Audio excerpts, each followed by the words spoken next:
മഹാത്മാഗാന്ധി ദേശീയ ഗ്രാമീണ തൊഴിലുറപ്പ് പദ്ധതിയിൽ നിന്ന് ഗാന്ധിയെ മാറ്റി.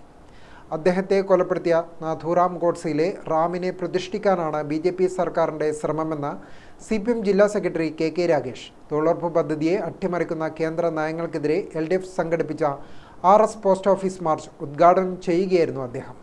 സംസ്ഥാനങ്ങളുടെ മേൽ അധിക സാമ്പത്തിക ബാധ്യത അടിച്ചേൽപ്പിച്ച് സാമ്പത്തിക ഉത്തരവാദിത്തത്തിൽ നിന്ന് കൈകഴുകുകയാണ് കേന്ദ്രമെന്നും രാഗേഷ് പറഞ്ഞു. മഹാത്മാഗാന്ധിയുടെ പേരിലുള്ള പദ്ധതി അട്ടിമറിച്ചുകൊണ്ട് നാഥൂറാമിന്റെ പേരിലുള്ള പദ്ധതിയായിട്ട് BJP കൊണ്ടുവരുമ്പോ ഇങ്ങനെ ഈ രീതിയിൽ തൊഴിലുറപ്പ് പദ്ധതി അട്ടിമറിക്കാൻ ഈ നാട് അനുവദിക്കില്ല എന്ന് പ്രഖ്യാപിച്ചുകൊണ്ട് അതിശക്തമായ പ്രക്ഷോഭ സമരങ്ങൾ ഈ കേരളത്തിലുടനീളം ഉയർത്തിക്കൊണ്ടുവരിക തന്നെ ചെയ്യും.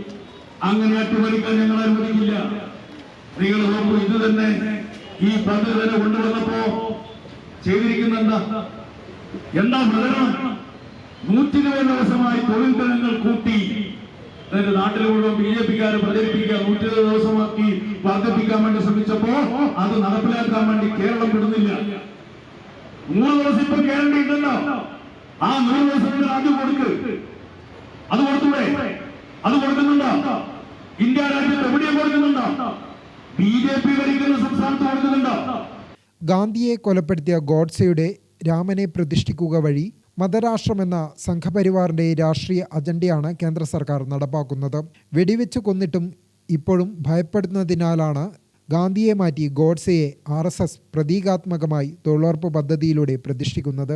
100 തൊഴിൽ ദിനങ്ങൾ നൽകണമെന്ന നിലവിലുള്ള വ്യവസ്ഥ പോലും കൃത്യമായി നടപ്പിലാക്കാൻ കഴിയാത്ത കേന്ദ്ര സർക്കാർ തൊഴിൽ ദിനങ്ങൾ 125 ആക്കുമെന്ന് പറയുന്നത് തട്ടിപ്പാണ്. തൊഴിൽ ലഭിക്കുക എന്ന തൊഴിലാളികളുടെ നിയമപരമായ അവകാശത്തിൻ്റെ കടക്കലാണ് കേന്ദ്ര സർക്കാർ കത്തിവച്ചത്.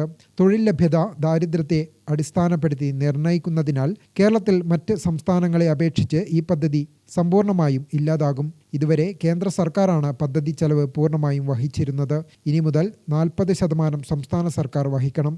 ഗ്രാമിക ന്യൂസ്, കണ്ണൂർ.